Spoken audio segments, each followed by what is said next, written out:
राष्ट्रगीत वंदे मातरम कोई एक अवशेष नहीं है जिसे समय ने शीशे में कैद कर दिया हो। यह भारतीय संस्कृति के पहचान की एक जीवंत सांस लेती हुई अभिव्यक्ति है जो इसे अपनाने वाली हर पीढ़ी के साथ निरंतर विकसित होती रही है। वंदे मातरम 21वीं सदी की दुनिया में बड़े हो रहे युवाओं को भारत की सभ्यता, संस्कृति और समृद्ध अतीत से जोड़ता है, जिनकी बदौलत हमें स्वाधीनता मिली। यह केवल इतिहास की किताबों तक सीमित नहीं है, यह हमारी विरासत का उत्सव है। वंदे मातरम 21वीं सदी की पीढ़ी को याद दिलाता है कि हमारी विविधता चाहे कितनी भी विशाल क्यों ना हो, हम सब एक महान राष्ट्र का हिस्सा हैं, जिसे एक ही मातृभूमि ने पोषित किया है। हमारी सभ्यतागत विरासत एक जैसी है।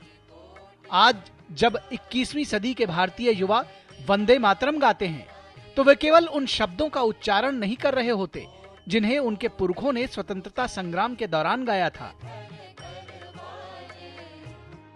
बल्कि वे उस संघर्ष से अपने जुड़ाव की पुष्टि कर रहे होते हैं और साथ ही उसे समकालीन चुनौतियों के संदर्भ में प्रासंगिक बना रहे होते हैं। वंदे मातरम जिस विविधता में एकता की भावना का समर्थन करता है, वही इसकी सबसे बड़ी ताकतों में से एक है। यह युवाओं को याद दिलाता है कि हमारी असली शक्ति साथ खड़े होने में है। वंदे मातरम एक ऐसा गीत है जो चेन्नई के किसी कक्ष, कोलकाता की किसी सभा और पंजाब के किसी सार्वजनिक कार्यक्रम को एक सूत्र में बांध देता है, और यही वंदे मातरम का जादू है। यह राजनीतिक विचारधाराओं और सामाजिक विभाजनों से ऊपर उठकर सीधे हर भारतीय युवा की आत्मा से संवाद करता है। दादा दादी से सुनी स्वतंत्रता संघर्ष की कहानियों के माध्यम से या फिर लोकप्रिय संस्कृति में वंदे मातरम की सशक्त मौजूदगी के कारण युवा इससे निजी जुड़ाव महसूस करते हैं।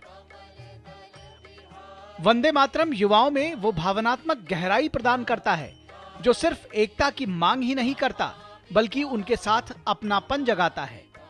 यही हमेशा से भारत की विशेषता रही है। वंदे मातरम अपने सर्वोत्तम रूप में इसी सिद्धांत का सजीव रूप है। वंदे मातरम मातृभूमि के प्रति गहरे सम्मान, प्रेम और कृतज्ञता की भावना जगाता है। ऐसी भावना जो राष्ट्र के भविष्य में सकारात्मक योगदान देने की इच्छा को प्रेरित करती है। वंदे मातरम की इसी भावना को देखते हुए गृह मंत्रालय ने वंदे मातरम के गायन को लेकर विस्तृत दिशा निर्देश जारी किए हैं। इसके मुताबिक सभी सरकारी कार्यक्रमों और शैक्षणिक संस्थानों में वंदे मातरम के सभी 6 छंदों को गाना अनिवार्य है और इसे राष्ट्रगान से पहले गाया जाएगा। यही नहीं, राष्ट्रीय गीत के अपमान को रोकने के लिए संसद ने राष्ट्रीय गौरव अपमान निवारण संशोधन विधेयक 2026 भी पारित किया है।